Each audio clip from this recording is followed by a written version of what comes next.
All right, welcome back to Resilient Voices and Beyond. I'm so excited for today's episode. But before we get into all that, no, it's been a minute. There's been a little gap between episode 26 and this episode 27. Life has been life and holidays. So just bear with me. This episode will be able to come out. Then I have a couple more coming out. Working on getting to 50 in this season. So we're gonna get them out there. But also, I want to take some time before we get into the depths of this episode to just say thank you to each and every one of the listeners. Not just on my own behalf and the platform, Resilient Voices and Beyond, but also for supporting the guests that's on here. Some of the guests I've had on here have books, have nonprofits, are speakers, you name it. And the support that you guys have given them following these episodes has been monumental. So just thank you for continuing to not just be a rock for me, but being a rock for those individuals as well. So thank you guys so much. If you have happened to stumble across this episode and you like, who is this person talking? Why is he on my Spotify or Apple? My name is Michael D. Davis Thomas, aka MDDT Speaks. I spent approximately 11 years in the Michigan child welfare system. First half in the juvenile, did a little dual wardship action there, and then the last half in foster care, all in all. And then aged out around 15 in the system. I started advocating, doing speaking engagements and different things like that, and continue doing that work in child welfare from residential youth care to juvenile corrections, to supporting case workers, doing a little bit of case management, macro level policy writing, you name it. I've been around the block. That is why I'm here.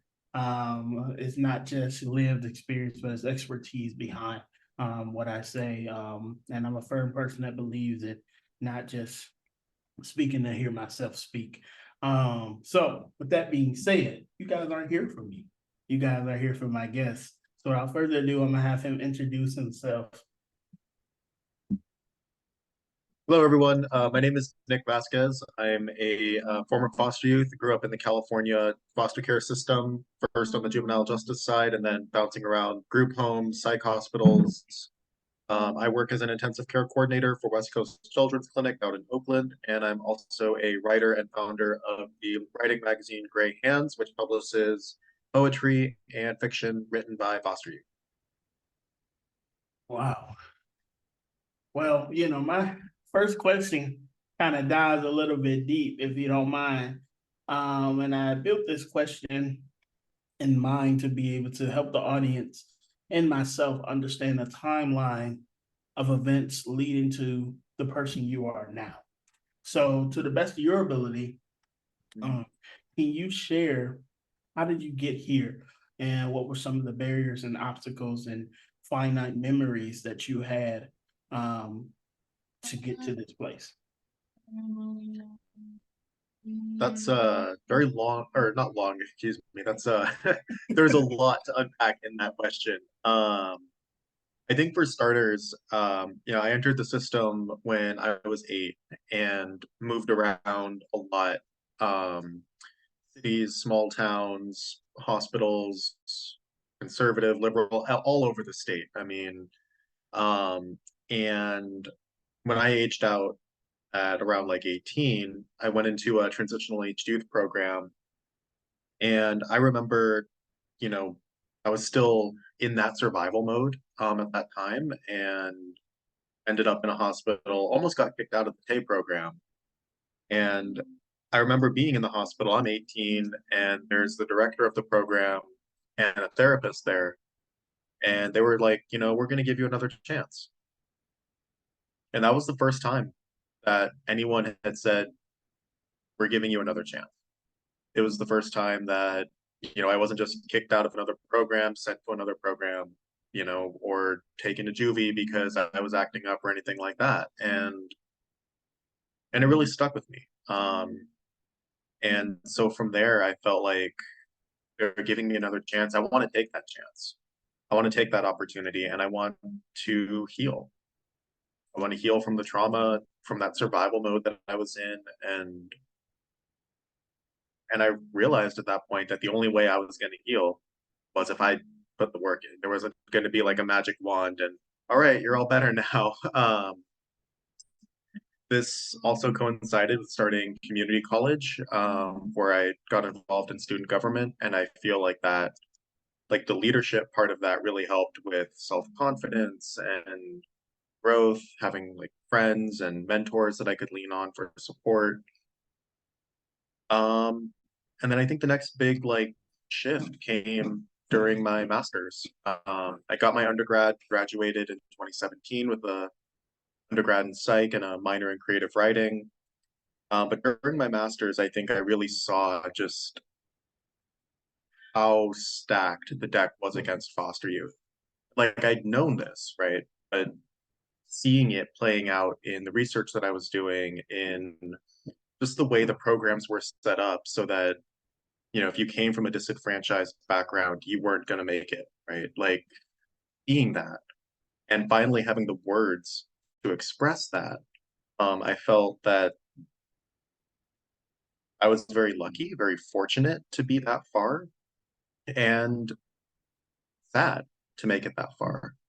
Because why weren't there other foster youth in a master's program? Why aren't there other foster youth in school? Why aren't there other foster youth working in this field? Why aren't there other foster youth, you know, writing poetry, publishing poetry? Where are we? Why aren't we shown?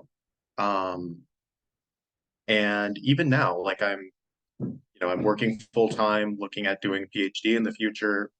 I just presented some research at the American Psychological Association conference last year, 2022. And there are people who just didn't seem to get it, didn't really care that this foster youth research that I was doing was important. Or they looked at it and they said, well, that's nice, but what about race? What about gender? What about class? And again, those are important topics, but they also intersect with foster care. And it feels like people don't want to look at foster care. They don't want to look at the foster care system and how broken it is, or how it intersects with race, class, gender, and all these other topics. And so I think from there, that's kind of led to where I am today with looking at how to make the system better for foster youth, how to address these inequalities, how to elevate foster youth voices, experiences, and help foster youth be seen, not just as a group, but as a system, as an institution, as a culture, as a community, and bringing that perspective into research, policy, and working on the ground with other foster youth. Definitely, definitely. I appreciate you sharing that. It hits home. It hits home a lot because a lot of the work that I do in advocacy and consulting and reading some of these things and intersecting with what you just said, kind of just uplifting that there's not a system that is in place that doesn't have a section where you can say people have lived experience in the foster care system. There isn't one that you can't say that, you know, and I will give credit where credit is due that we have made strides, but I've said this once before, and I'm going to continue to say it. Some of the strides that we have made, yes, are monumental because we rarely make huge strides, you know, within this system and trying to make effective change.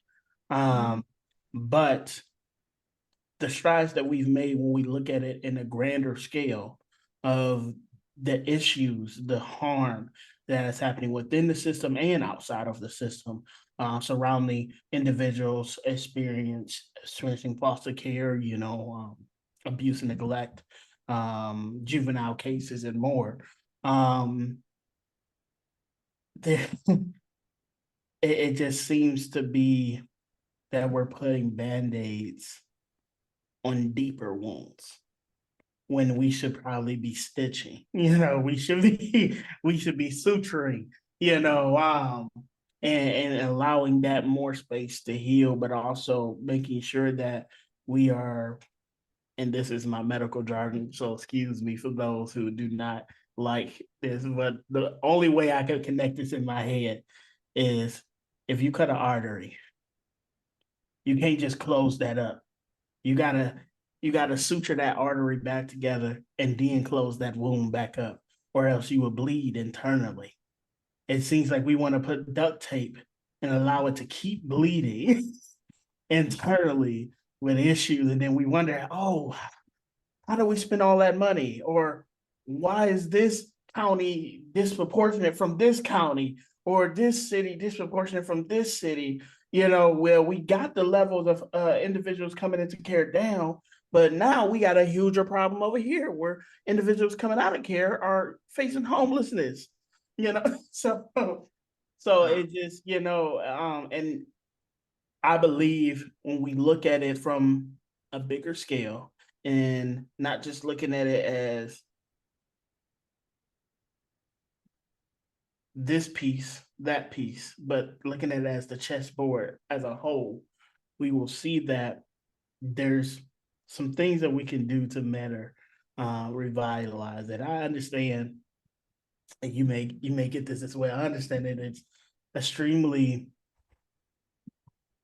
it's hard because of how the systems in this country are built to be like, oh, we're going to shut down the foster care system for the US and we're going to revamp our computer system. We're going to revamp how we do our casework. That's dang near impossible. I get it. I understand it.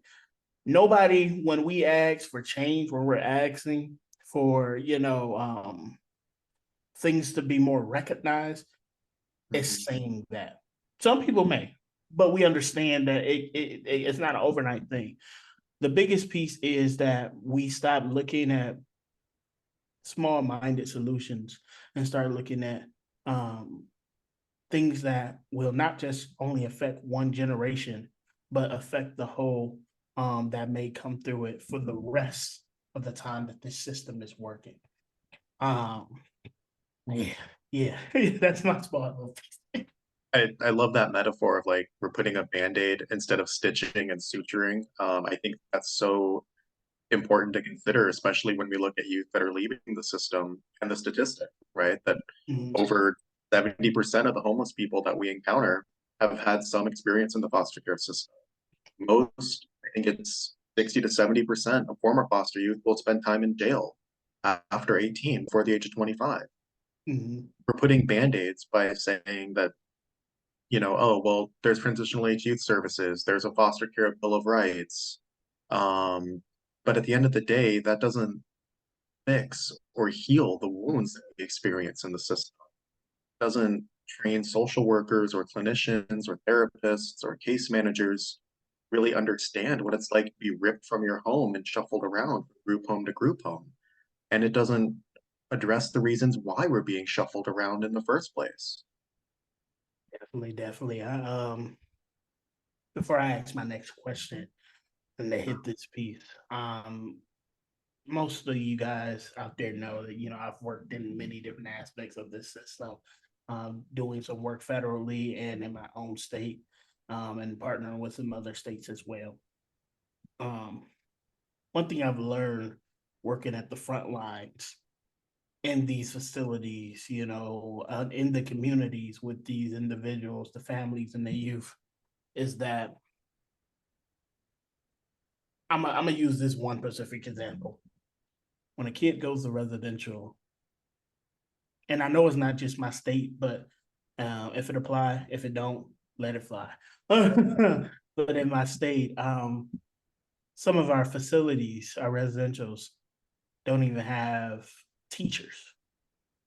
But we know for a fact most kids going into the system have IEPs, special needs, due to either trauma or the lack of consistency of going to school. I'm an advocate for learning on computers. I think there's a lot of different tools and different things like that. But one thing, even speaking from my own experience, we want these kids to graduate in a setting that doesn't prepare them for that next step. So when they get to college, when they get to vocational school, and they're talking about, hey, you need to take notes, or it's a little bit more intensive, how are they supposed to support themselves in that setting if they were never provided the proper opportunity to build skills in depth within themselves, um, to sustain themselves with those resources that are being offered educationally after they graduate from high school? And I know I know this is just a Michigan thing. I know in some other states they probably can say the same thing that I'm saying. And I wanted to bring it home to you and the guys and the people out there of a prime example of it's bleeding in the inside and we just got duct tape over it. Yeah. we just got some duct tape. We're like, it's okay. We can it's like, when you got that leak in your car and you're like, I think I can make it a couple more miles. I think I can make it a couple more miles. Let me just get to this gas station real quick. I can put a little couple of dollars in there, and then the car shut down on you. And then you put just a little bit in there, and then you try to make it a little bit more, and then the car keeps shutting down on you. If you only put a couple dollars, you only put tape on a situation that is needing more dire attention, you're not gonna get far. And that's where I see we constantly move steps forward and then stall out. Um, and it's and like I said earlier, I want to give credit where credit is due in the aspect of some of the resources because there was a time where there wasn't health insurance for individuals until 26, and I benefited from that greatly. um, but then you got those things. Somebody took care of my health insurance. Now I got to figure out how health insurance actually works now outside of Medicaid and different things like that. So that's my little ramble.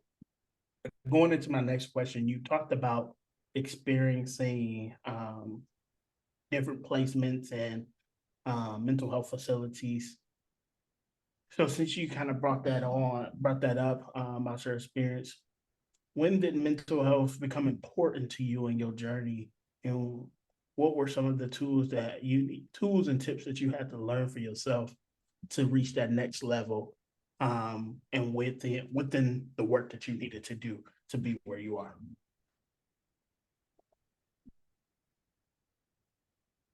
I'm collecting my thoughts. That's Yeah. These are great questions. I think as far as it being important to me, I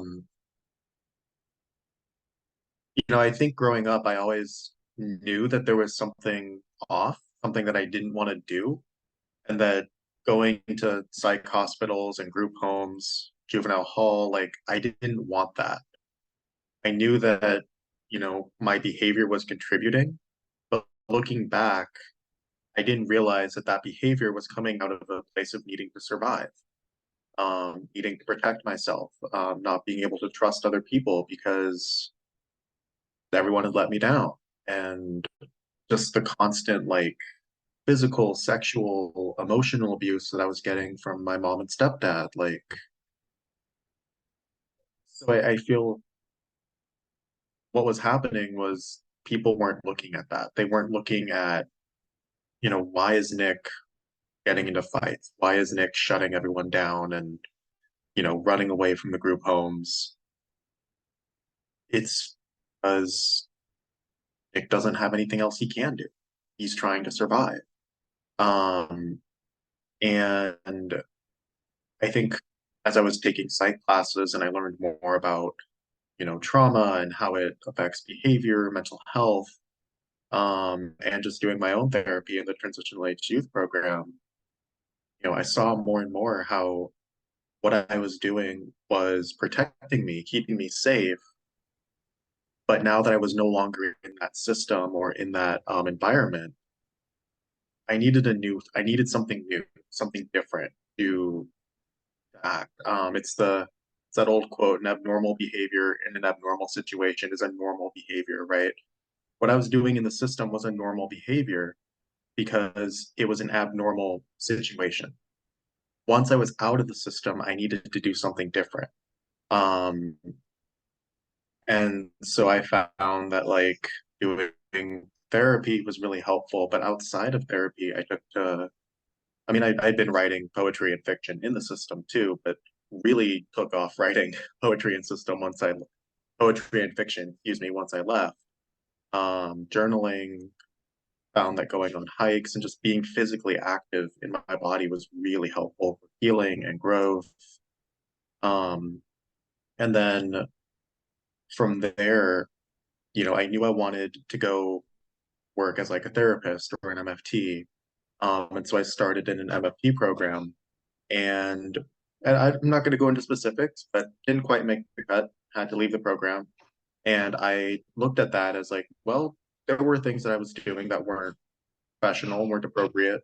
There was still a lot of healing and growth that I needed to do if I was going to be mentally healthy to work in this field. And so I used that as a catalyst to like go even deeper into the healing, do a lot more trauma therapy. Um, and I mean, I'm still doing that. I'm still in therapy, still journaling and taking care of my mental health because at the end of the day, like, I don't want to go back to that survival. Definitely. It's a journey. It's a journey. Mm, A couple of things that you said kind of just ring true to my own experience, but I know probably to a lot of people out there as well.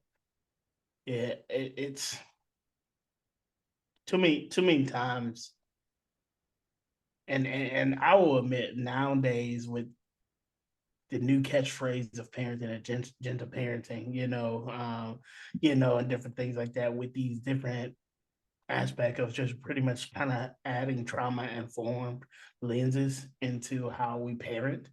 Um, you see a lot more of not only parents but guardians, um, siblings, and other figures in the individual's lives seeing that behavior as a language. mm, And I've talked about this a few times on a couple of the episodes, but there was a time in my own personal story, very much like yourself, acting out, getting expelled out of schools.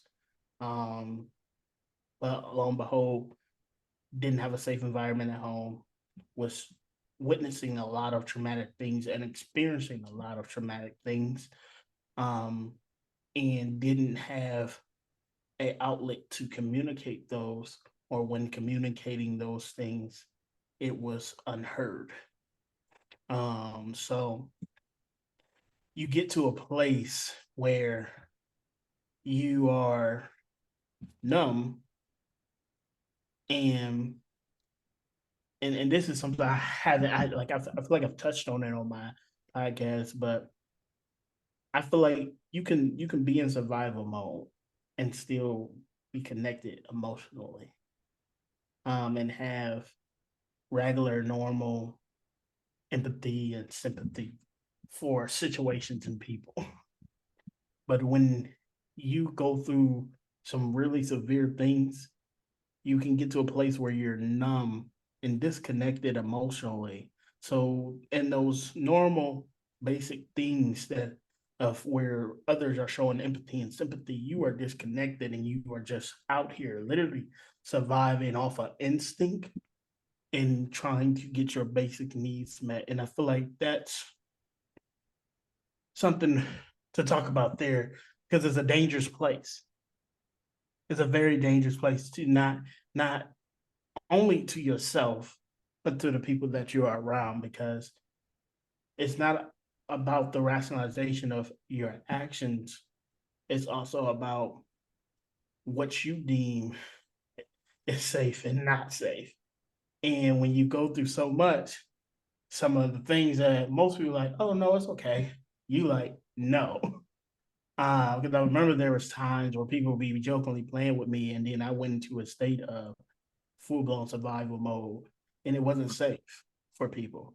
Nor was it safe for myself. But when I've went through so much and I've mentally numbed out, and I think I shared the story of having to work through therapy and work through placements and different group techniques and all these other things to just reconnect with my own self and my own emotions. to even get a sense of understanding how to properly love, how to properly um enjoy different things and be happy, with self and with others. And I remember the distinct moment in my life when that switch was clicked off in me. And I remember my mom used to, I mentioned this before, my mom used to say it a lot, but it was one particular time my mom um was upset in one of her um rages or tyrants, and um she said, "I hate you, I don't love you, I wish I aborted you." And I don't know what specific, like I would be interested in studying myself to figure. I don't know what specifically it was in that distinct time, because she has said that multiple times before. But that particular time, it was like the whole factory inside my brain um went on strike. They shut off everything, and they wasn't there. Nobody was there, and I was purely just surviving and going off of instinct. There was a flight or flight mode that was always on. So I was experiencing bullying, abuse. So at that point, from that moment after, there was a significant uptake to suspensions, to fights, to being a disturbance in my community, um, because I no longer was in that place of victim anymore.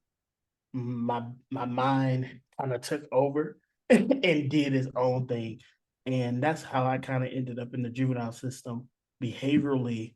I was uncontrollable, um, and I and I said this before. My judge called me a menace to society, and I don't think it was appropriate, but when I analyzed my behaviors psychologically, I was not at a state of safety for no one, nor myself. Um, but you have to look in order to say that, you have to look at what got me there. And I realize there's a lot of youth that are out here in survival mode like that. And there's individuals who are surviving but still connected to emotions.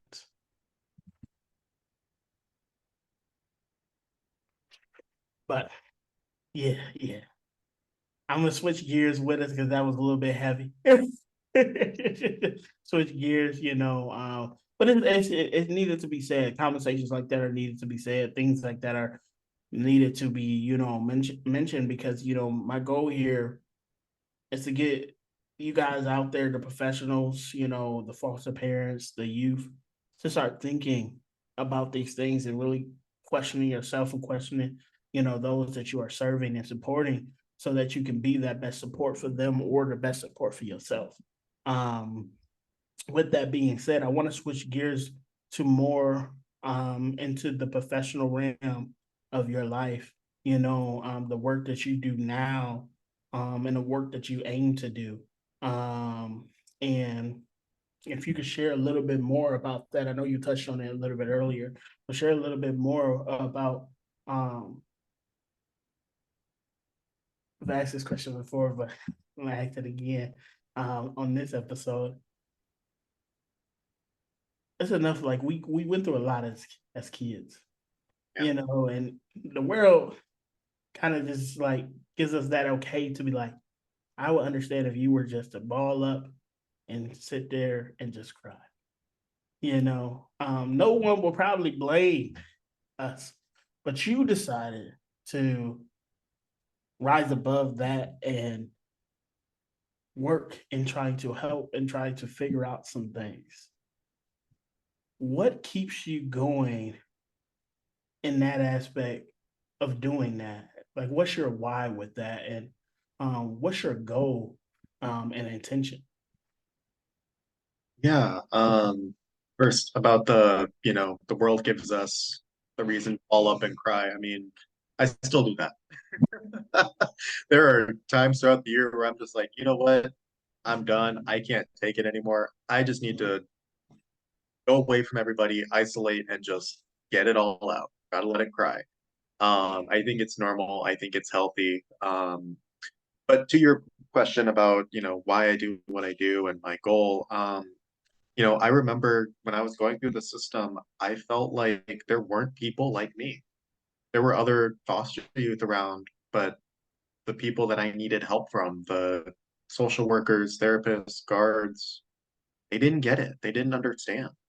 Um, and I I want to be that person for other foster youth.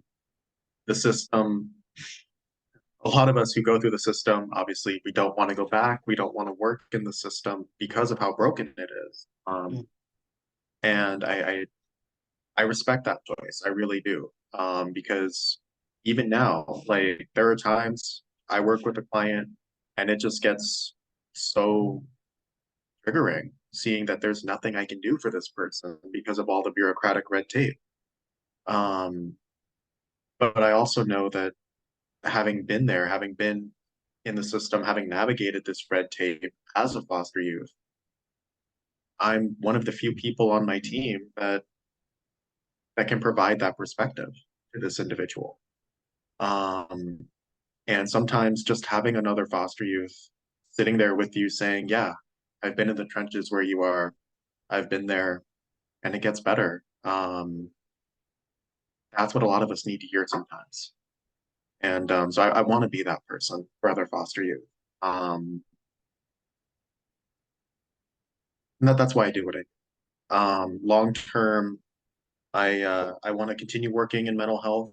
I'm looking at doc doing a doctorate in either clinical or counseling psychology, and really looking at how to bring more foster youth perspectives, voices, experiences into mental health treatment, therapy, treatment goals, and how we can make mental health systems more accessible for foster youth, looking at mental health policies, practices, um, and reforming them so that they actually meet the needs of foster youth and protect the youth that they're designed to protect rather than protecting the system itself. So that's where I'm looking long term. Continuing to work in the field with youth and families. Okay. So I know I'm asking you some questions, but they come into my head, so I can't help, please feel free Yeah, to ask be like, away, ask away. yeah. So you've been doing this for a while, and I get asked this a lot personally myself, so it's I'm turning the tables here. Mm-hmm. Um, Now we work with individuals similar to ourselves, have lived experience. Um, Unfortunately, some don't make it. How do you deal with that?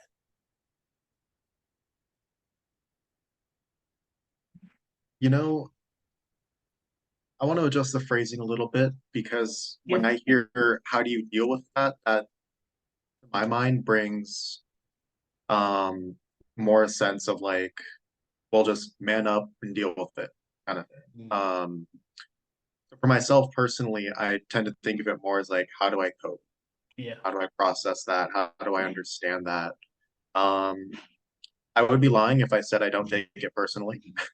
There have been times where I've had I had one client who was killed. They got hit by a car um, while under the influence and crossing a street. I've had clients who fell through the cracks because of multiple different agencies working with this one client, and nobody could agree on what to do. Um, and when those instances happen, I do feel like it's personal. I feel like I failed them or that I didn't do enough. And I also try to keep in mind that there's only so much I can do. I'm Mm. not Superman. Unfortunately, I'm not Superman. I'm not Batman. I'm not Goku. So, I don't have superpowers to fix everyone, to heal everyone. And my philosophy in life is that a lot of the times, a lot of it comes down to choice and agency. And if someone is falling through the cracks, getting hit by a car, and not able to make it through treatment, I don't look at it as a failure of that person. I look at it as a failure of the system. The system didn't adequately protect this person. The system didn't adequately consider this person's needs, wants, goals, autonomy, agency, and that's a failure of the system. And I can't, I don't see, I see that as separate. A failure of the system is separate from a failure from me. So when I contextualize it in that way, go to my supervisor, talk about it with coworkers, or my own therapist, helps. I also journal about it.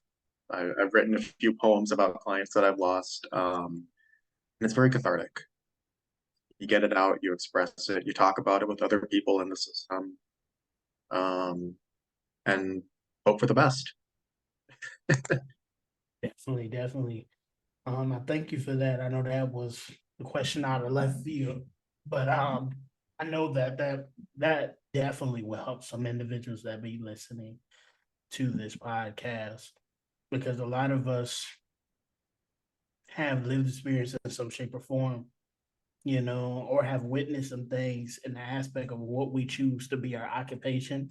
And a lot of times we see reflections of ourselves or reflections of a memory or experience. And when we see or experience those individuals, whether out of own choices or systemic issues, not be successful in whatever their goal or plan is, a lot of times our first instinct as individuals with lived experience is to blame self.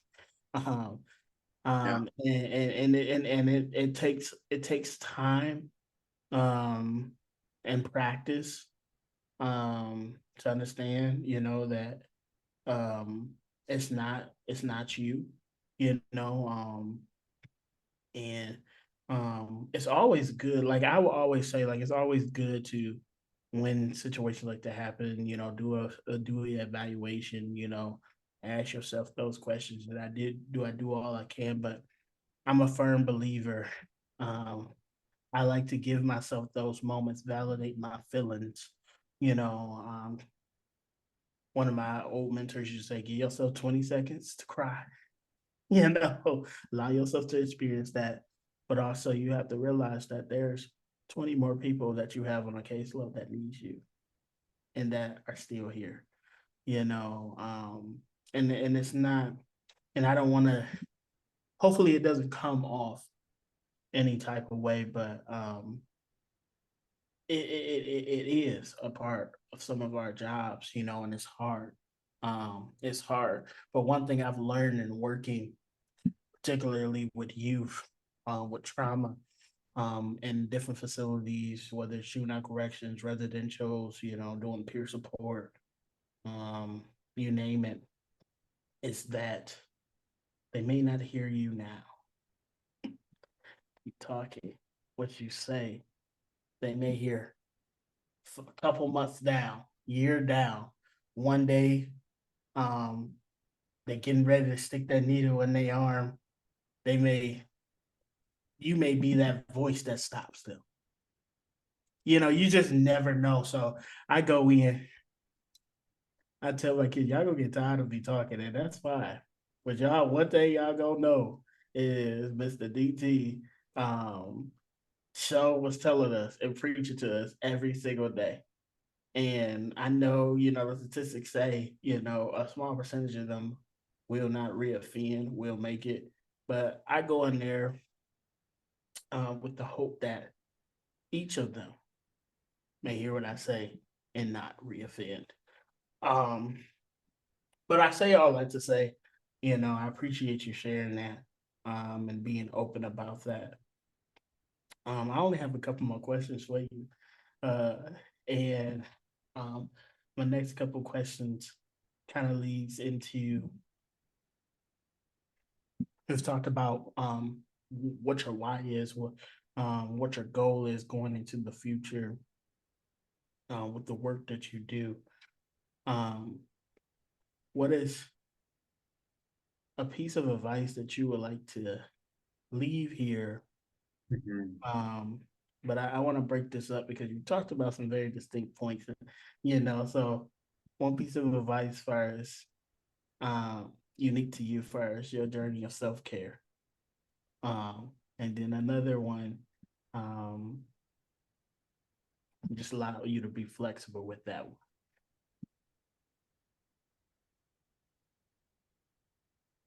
I think my first advice would be find a creative outlet. Because for all of us in the system, we have everyone telling us what our story is, telling us how it should be, how we should interpret it, what our experience is like, but we don't get to create that story for ourselves. And there's something about having creativity, whether it's music, writing, art, even like stitching, sewing, dancing, cooking, right? Something about activating that creative part of your brain that lets you tell your story, your experience in your own way. And that alone is so powerful and so healing. Nobody can take that away from you. The system will try.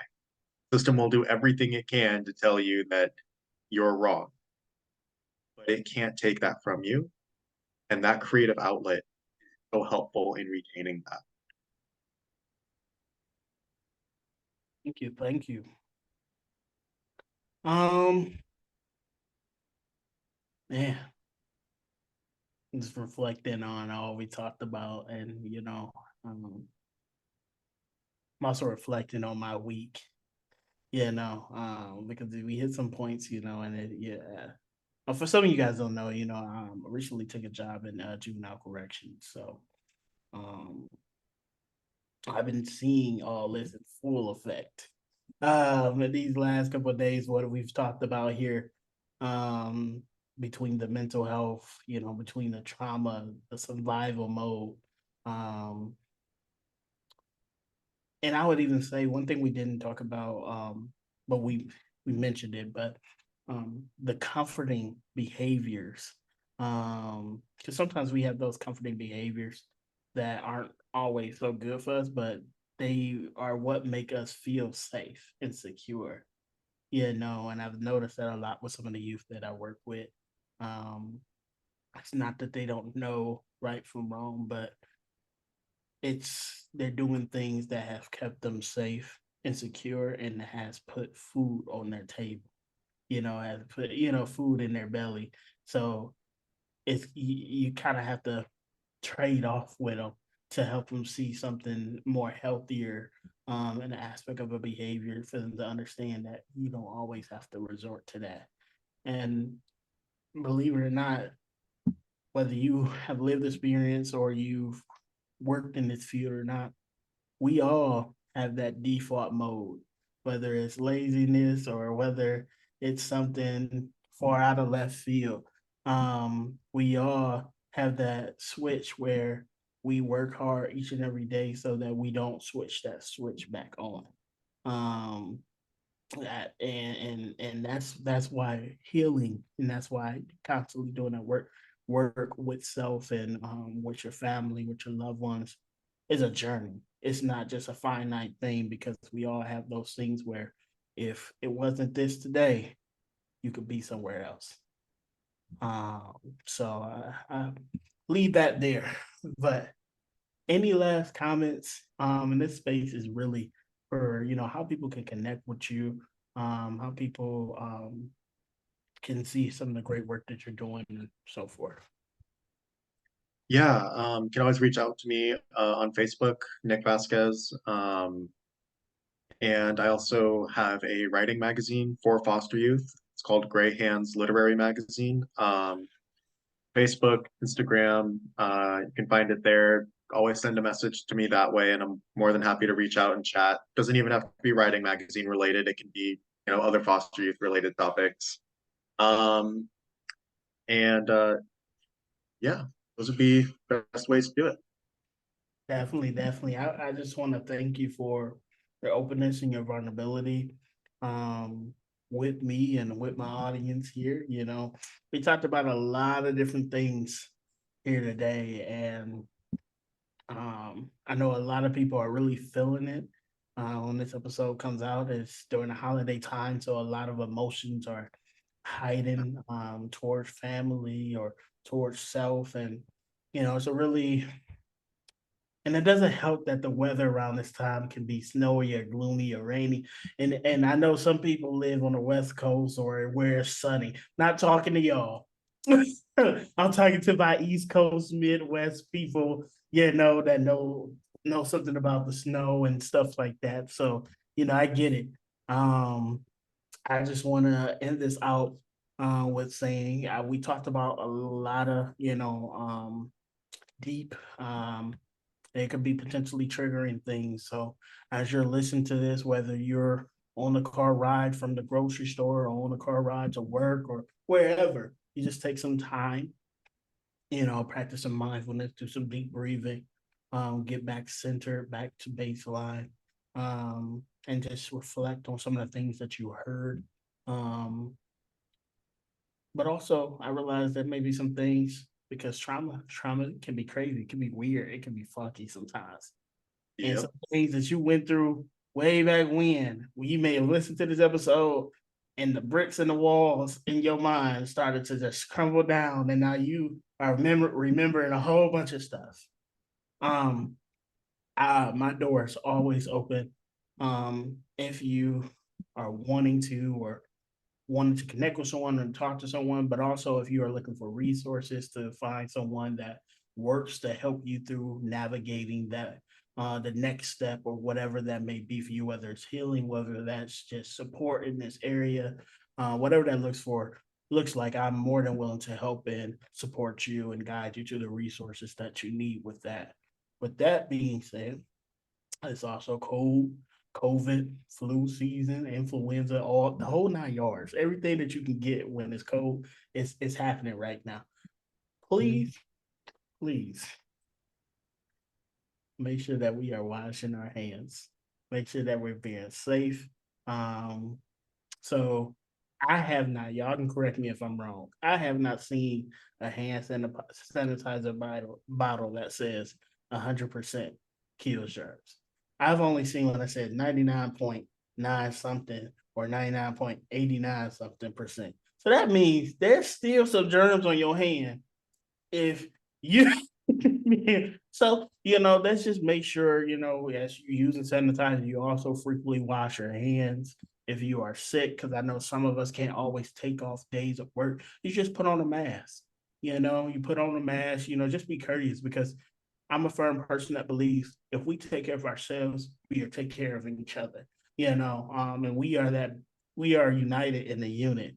I know the world can be very self-centered, self-preservation minded, but I believe that I have hope in us as people that we can come together and be a support a little bit more. So just make sure that you just doing your part to take care of the next person. And with that being said, it's also holiday season. I've had multiple different nonprofits, small businesses, individuals with lived experience that have businesses, books, and stuff like that. I know when we get close to this time, we be looking for who to give to, what to do. This is my little call to action. If you're looking for someone to donate to, go on through the Rolodex of Resilient Voices and Beyond season 1, season 2, season 3. It's somebody in there that could use your help. Whether you purchase one of their books, whether you go support one of their events, whether you donate, whatever that looks like, you know, um, please, I know um, there's a lot of nonprofits out there in that aspect, but I have to shout out my individuals with lived experience that are running businesses. It's hard. So if you're looking to support, go ahead and do that. The podcast also has a GoFundMe going. If you feel led, we can use your support. We're looking for donors and sponsors. Right now, we have a GoFundMe for the whole of 2000. I believe we're at 1,600 with that left to be funded. So feel free. If you cannot donate, please share, like, subscribe. That helps as well. So that being said, this has been season 3, episode 27. Um, Thank you guys. It's been a pleasure. I hope you guys have a good morning, good night, good whenever you're listening to this. Talk to you guys soon.